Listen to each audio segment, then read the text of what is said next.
All right, guys, 1 minute. We've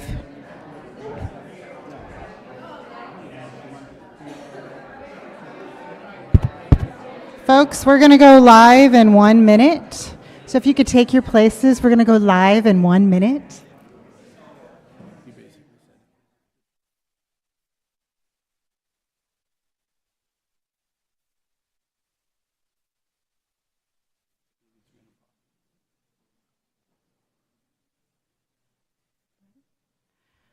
Okay. Good afternoon and welcome to the February 24th Oregon Tourism Commission meeting. To everyone that has joined us here today in Pacific City and to those joining us through Travel Oregon's Industry YouTube channel, thank you for taking the time to be with us. Today's meeting materials, including the agenda and supplemental material, can be found on the Travel Oregon Industry website if you'd like to follow along. Commissioners, I'd like to acknowledge that in holding a meeting today, we met all public meeting notice requirements provided by state law. To begin with, I'd like each commissioner to briefly introduce themselves, and I will begin with Commissioner Gremmels. Thank you for that introduction, Chair DeNovo, and thank you all for hosting us in Pacific City. It's absolutely beautiful, and today's storm just was so amazing to watch from the shore, too. And really appreciate the hosted lunch here, too. Thank you so much. I'm a commissioner at large and founder of Rogue Creamery. And again, it's such a pleasure to be here. Thank you. And turning it over to Commissioner Hill. Thank you, David. Good afternoon. My name is Travis Hill. I'm the Chief Operating Officer for Umpqua Indian Development Corporation, which is the Section 17, the corporate arm for the Cow Creek Tribe, Seven Feathers Casino Resort, and we have multiple different businesses for the tribe there. Great to be here. I arrived late last night. I missed out on the hike yesterday, but woke up this morning, opened the blinds, and it was just this tidal wave of just the surfing. Saw a couple surfers out there, the beaver along the beach. It was really just it was awesome to take it in. Pleasure to be here today and look forward to presentations. Thank you. Hello, everyone. Scott Youngblood, representing Cascada Thermal Springs and Hotel in Portland. I've been enjoying the opportunity to be part of these remarkable local events, dozens of them now over the past, almost 10 years. And with as many incredible local welcomes as we have received, I don't think that I've ever witnessed anything like I did that was arranged by the local tourism community from our balcony this morning. It was surreal to look out the window and have our state mammal there to welcome us outside of the hotel. So to all of you who coordinated making that happen just for our benefit, seriously, so kind, so thoughtful. So thank you. I'm sorry you have to follow that, Commissioner Patel, but to you. I am just surprised you've never seen that before. I'm Harish Patel. I'm Hampton Inn, Pendleton, and Coos Bay. I used to live on the coast. I lived in Florence, and I built a motel in Tillamook, and I've driven past and been here so many times. This is home territory for me, so thank you for hosting us. I'm Jennifer Rowe, and I own Crater Lake Zipline out of Klamath Falls area. And I'm just super excited to be here. I've never been to Pacific City. I've been a lot of other places in Oregon, fortunately, which maybe that qualifies me to sit here. But I was super excited to see that because I have also never seen one of those. So maybe in the morning I will get a firsthand glimpse. But thanks for having us here. I'll let you know if I happen to spot one. Hello, my name is Greg Willits. I have Five Pine Lodge in Sisters, Oregon, one of the greatest towns in Oregon, and thoroughly enjoyed our hike yesterday at Sitka Sedge. A great state park ranger assisted with showing us around and showcasing the benefits of restoration of habitat for the pluffer. And thankful for that personal guided trip, and thank you, Erica, for that as well. thank you for the gifts, and I'm happy to be on the coast because it is a beautiful place and it is just different from the mountains and what I experience every day. Thank you. Thank you, Greg. And I am Lucinda DeNovo, Director of Sales and Events at the Mill Casino Hotel and RV Park, owned by the Coquille Indian Tribe. Very excited to be here. It's my first time staying at the Headlands Coastal Lodge and Spa, and I want to thank them for their hospitality. We had a delicious meal last night and shared a lot of desserts and great stories, and so just really wanted to thank the team for their hospitality and their excellent guest service. And I'm going to turn this over to our CEO. Oh, thank you, Lucinda. Good afternoon, everyone. I'm Todd Davidson, the CEO at Travel Oregon. And Nan, I think you have your instructions now. You need to go trap another beaver and release it early tomorrow morning so that they can all get a chance to see it, okay? All right. Great. I did want to let everyone know that Commissioner Pendleton and Stevenson, they're both unable to join us today, but we wish them well, and we will see them at the April meeting. Today we will have an opportunity to hear comments from partners. If you plan on making comments, there is a sign-up sheet in the back of the room, so please make sure to sign up. And we have a pretty full agenda today, so I am going to skip the chair remarks and just say I'm really excited to be here. I am from Coos Bay, as most of you know, so it's really nice to be on the coast, a different part of the coast, and I'm just really excited to experience all there is in this neck of the woods. Commissioners, in holding an in-person meeting throughout the state, one of the important opportunities we have is to hear from our local partners welcoming us into their communities. It is my great pleasure to introduce Erica Sears, Deputy Director of the Oregon Coast Visitor Association, and Nan Devlin, Executive Director of Visit Tillamook Coast, to join us today. Erica and Nan. Thank you. Okay.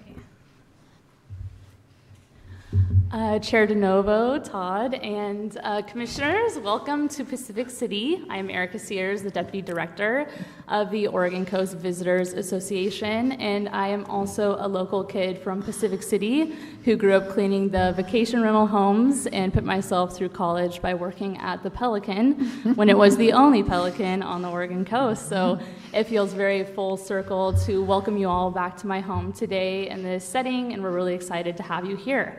I am joined by Nan Devlin, the Executive Director of the Tillamook Coast Visitors Association.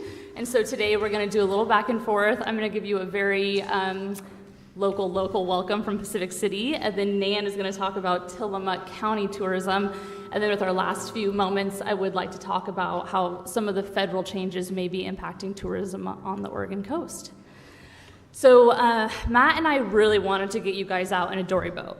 But you saw the waves this morning, a typhoon as it was called. Not the best time to go, but I thought I could just take a moment to share some information about the Pacific City Dory Fleet, which is one of the most unique things about our small town.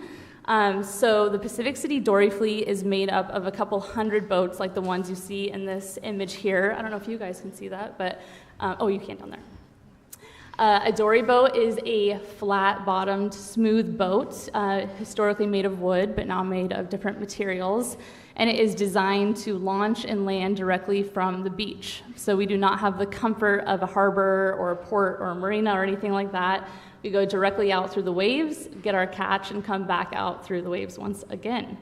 The boat in this picture is a commercial dory. We have several commercial boats in our fleet. A lot of families like mine have a recreational boat for just family fun. And we also have an increasing amount of charters. I would say at this time there's at least 15 charters that take visitors out into the ocean. There are not many places in the United States that you can launch and land any type of boat from the shoreline, but Pacific City is one of the last remaining places. You can also see Manzanita occasionally, and Cannon Beach are also a spot. But Pacific City is a really great spot to do it because of our fleet. If you ever get in trouble, you have a lot of people willing to help. This picture is from the 1950s, and this is a traditional dory called a double ender. And this is kind of one of the reasons that Pacific City became the home of the dory fleet, due to that geological feature on the right, which is Cape Kiwanda. That creates sort of a natural barrier so that the waves aren't as strong in that area, so that they could row out into the ocean. These days, these boats are not going out in the ocean. We have bigger boats with giant outboard motors taking visitors out there. But you can see these boats at our annual Dory Days event, which is one of the Oregon heritage events in the state, every July and Dory Days. This picture of the man on the right is my late grandfather, Ed Sears, and the picture on the left is my great uncle, Bill Sears. And those two used to compete in the original Dory Derbies, where they would row that boat out around Haystack Rock, a mile out, and come back in. And yes, they did win. A couple things have changed since that picture. We got a newer boat in the 70s. But we still launch and land from that beach, and my dad still rows our boat out. However, we do not dress as dapper as they are in this photo, so I think I'll have to reconsider that with the family. This is probably the most exhilarating part of any dory boat, and that is landing the boat on the beach. So at this point, the captain has probably timed the waves to ensure that a large wave doesn't come from behind, possibly turning your boat and flipping it. We're also looking for surfers, boogie boarders, kids in the water, and someone is probably blasting an air horn to make sure visitors on the beach know that a boat is coming in hot and there are no brakes on a boat. We're about to go over the last wave, one big bump. We've hit the sand, and again, that dory, that smooth bottom, has allowed us to come right up to the beach. And hopefully with a fresh catch of lingcod, Dungeness crab, salmon, halibut. I heard some of you had halibut last night.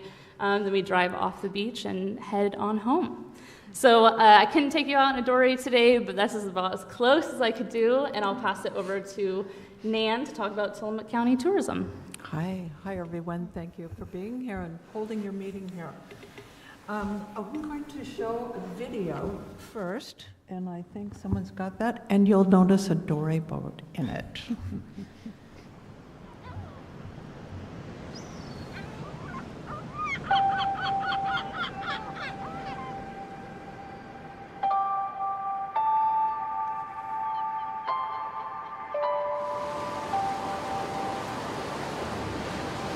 Tillamook County is full of hardworking people.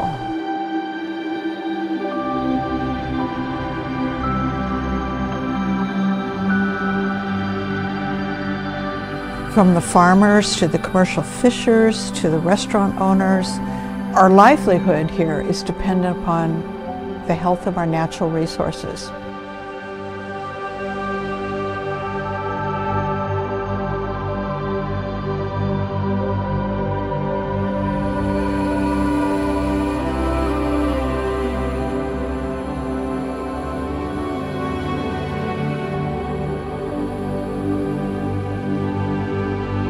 I want tourism to be good stewards to our natural resources.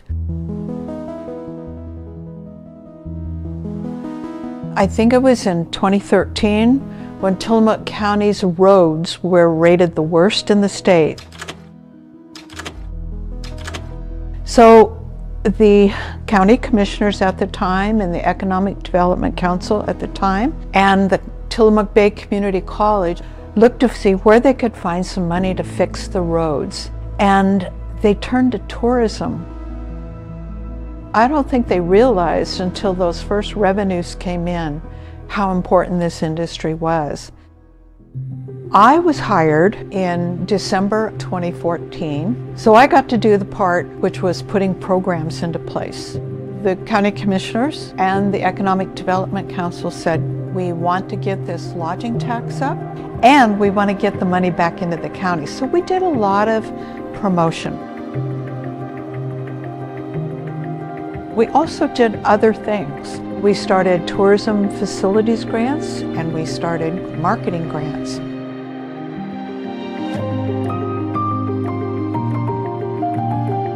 In talking with restaurant owners and farmers and fishers, I found out they didn't have time to market. They were too busy on the farm or out on the boat fishing. Well, that's when we thought, okay, we've got to do something. And the first step was to start the North Coast Food Trail.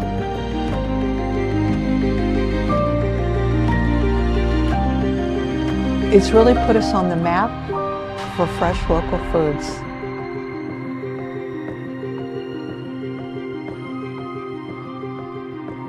We became a 501c6. Grant. We've been sponsored by the TCVA for some of our events that brought hundreds and hundreds of people into our area. The Visitors Association has been extremely helpful with my vision to create an atmosphere where people can come see a modern dairy farm. TCVA has helped us with accessibility programming and improvements to make us a more welcoming place for all of our visitors. It's hard not to open your eyes and see something around here that hasn't been affected by TCVA.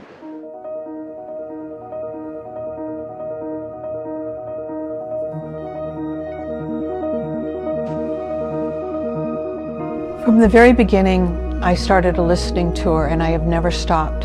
I reach out to government, I reach out to planners, our farmers, to our environmentalists. I reach out and say, what can we do to help you? Destination management means that you're not working in a silo. You have to be out in the community and working with people, finding out what's best. In doing that, we've built a really strong tourism industry. They've done a fantastic job supporting tourist-based industries, which supports our whole local economy and so many people that live here. It creates this beautiful dynamic of public and private infrastructure and organization. TCVA has done a great job in engaging different communities around identifying needs. TCVA is bringing the right people to the table so we can propel our projects to success. Our focus has been entirely on destination management, which is one reason why I love this job, because I can totally get behind supporting the community, the people, and the place that I have called home in my heart for so long.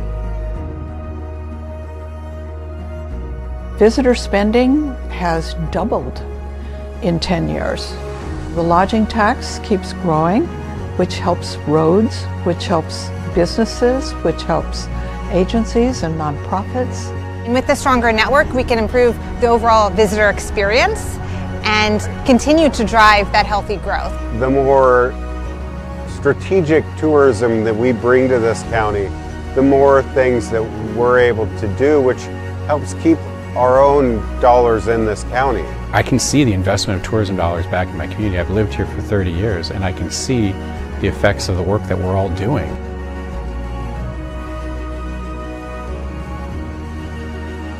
You know, I have to laugh. I'll get pitches all the time from ad salespeople, and they'll say, we'll help you reach 4 million people.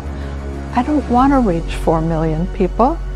I want to reach 4 or 40 who will come here because they know what we offer and what we value.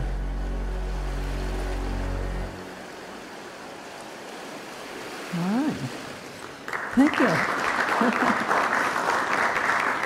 Thank you so much. Our board members told us 2 years ago that we had to get our story out about how we do tourism, which is very different from a lot of areas in the state and actually in the Northwest.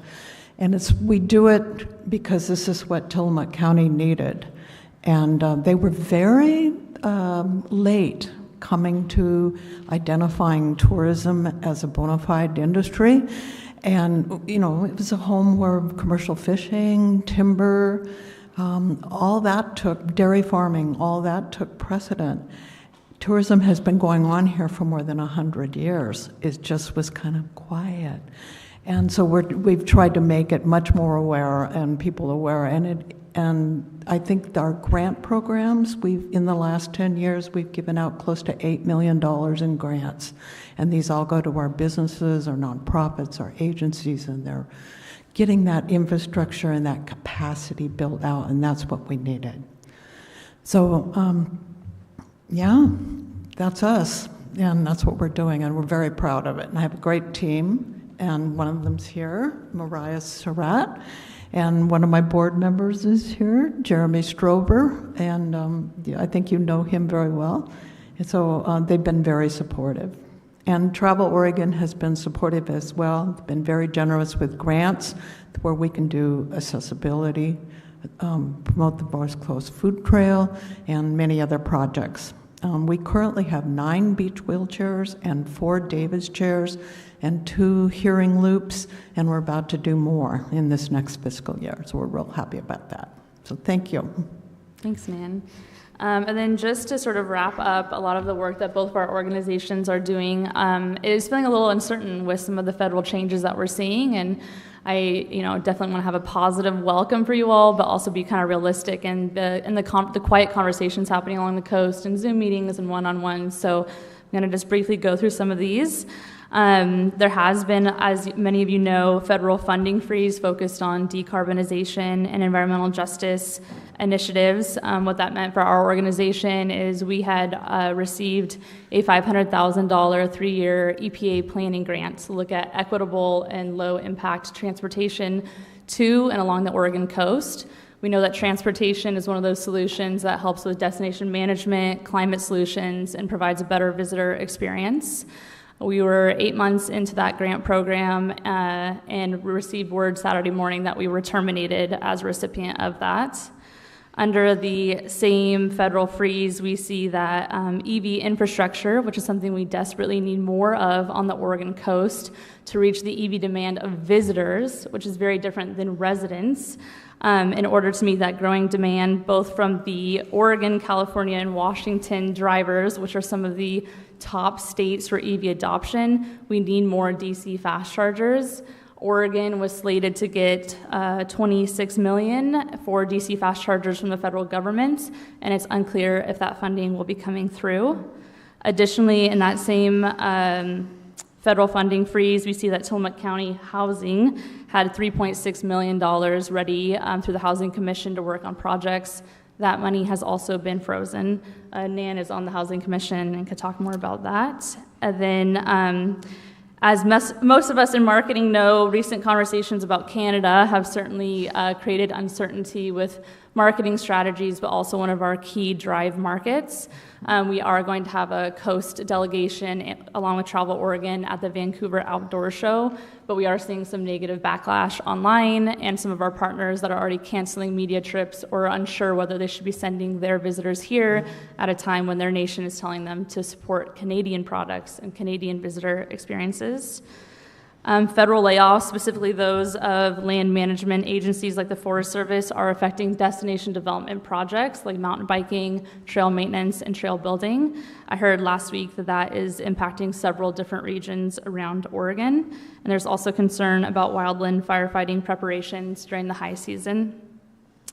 And lastly, recent executive orders talking about diversity, equity, inclusion, and accessibility have been difficult for our partners. Travel Oregon, Tillamook Coast, many DMOs along the coast, as well as ACVA, have invested heavily in accessibility over the past couple of years. I think in the last 3 Travel Oregon competitive grant cycles, we've probably received at least $1 million on the Oregon coast for accessibility. We know that accessibility, sustainability, local food is not a niche pet project of any of our staff, but it's a huge economic opportunity for our rural communities. I don't have the exact data yet on what is or isn't going to happen. I don't think anyone does, but I do feel like it's our responsibility to track these changes, these potential impacts, because we are very fortunate in Oregon to have the Oregon Tourism Commission, to have local DMOs and regional DMOs that can align our messaging and our efforts and our strategies to make sure that we're meeting our partners where they need us over the next several years. So thank you for allowing Nan and I to welcome you to Pacific City and Tillamook County today. We're really happy to have you here. Yes, thank you. And yes, I am on the Housing Commission, and we were just about to award a lot of money to shovel-ready projects that would have brought more than 100 housing units to this county, desperately needed workforce housing. So we don't know what's going to happen. It's very sad. Thank you both for the really inspirational message with the video. Erica, I appreciate you giving us an update on the implications of decisions from this new administration. I know we do not know what that looks like going forward, but it's important to talk about it, and so I'm very grateful that you brought it to our attention today. Commissioners, do we have any other questions or comments? Okay, with that said, I want to thank you both for taking time out of your busy schedule. Thank you. We've got a board member here and another one of the employees. I appreciate that. And with that said, I will move on to the next agenda item. Thank you. The next item on the agenda is partners and public statements. So on Monday, February 10th, the commission meeting notice was posted to the commission meeting webpage. Notice was sent through our industry communications and a link to the meeting agendas were posted. Today's opportunity to hear from our partners is really an invitation to our partners to provide us with information, updates, and constructive thoughts regarding Oregon's travel and tourism industry. I'd also like to remind everyone that a comment form lives continually on our industry meeting page should you like the opportunity to provide us with your thoughts and insights. One comment was received from Melissa Brownlee ahead of this meeting about navigating the lodging property insurance landscape amongst numerous wildfires and natural disasters, especially in rural areas. The comment was distributed to the commission and will be posted in our post-meeting materials to welcome part of that meeting record. The Travel Oregon team has been in touch with Alyssa Brownlee, including information sharing about current and previous legislation that has attempted to address some of those challenges. That was a lot. I'm going to pause for a moment. So with today's meeting being held in person, we do have an opportunity for attendees to sign up in person to speak with us. We request that those remarks remain respectful and professional, and comments are limited to 3 minutes. And Matt, do we have any comments today? No comments, okay. So we will move on to commission business. Commissioners, I'd like to confirm that everyone has received and had a chance to review their commission packet, including the financials. Okay, great. Then the next item on the agenda is the financial update. I'd like to thank Vice Chair Willits for reviewing the financials with Commissioner Stevenson, Todd, and Kathleen prior to this meeting. Commissioner Pendleton and I were unable to attend. And Greg, I will turn this over to you. Thank you, Chair DeNovo. We met and reviewed financials to date and fiscal year to date collection of $31.8 million in TLT revenue, which represents 71.9% of budget of the $44.1 million budgeted. Fiscal year to date, TLT is up 3.4% compared to fiscal year 24. However, it's still slightly behind pace for our forecasted $44.1 million. We have seen some improvements in the recent deposits and continue to monitor closely. Great. Commissioners, do you have any questions for Vice Chair Willits on the financials? Okay, with that said, the next item for commission action is approval of the minutes. Minutes were sent out for the draft minutes for December 2024 and the meeting minutes via email on February 10th. Are there any questions or comments regarding those documents? If there are not, I will entertain a motion for approval. So moved. Okay, we have a motion and a second. Okay, we have a motion and a second. All in favor say aye. Aye. Opposed? Okay, motion carries. The December 2024 Commission briefing and meeting minutes are approved and will be posted to the Commission section of the Travel Oregon Industry website. The next item on the agenda is the CEO evaluation. This morning, the Commission held a closed executive session pursuant to ORS 192.6602 F&I to evaluate the CEO and consideration of an exempt public record. The review is now complete, and we will not be voting to approve a merit increase. The next item on the agenda is a nominating committee, so I wanted to let everyone know that a nominating committee is appointed annually to deliberate and propose a slate of officers to serve as the next chair and vice chair. I have asked Commissioners Grummels and Commissioners Hill to serve on that committee, and both of those commissioners will engage with our current members to understand their interest in serving now or in the future, and will provide us with a report at the June meeting. Are there any questions? Okay, with that said, I'm going to give ourselves 10 minutes for a 10-minute break. Okay, thank you.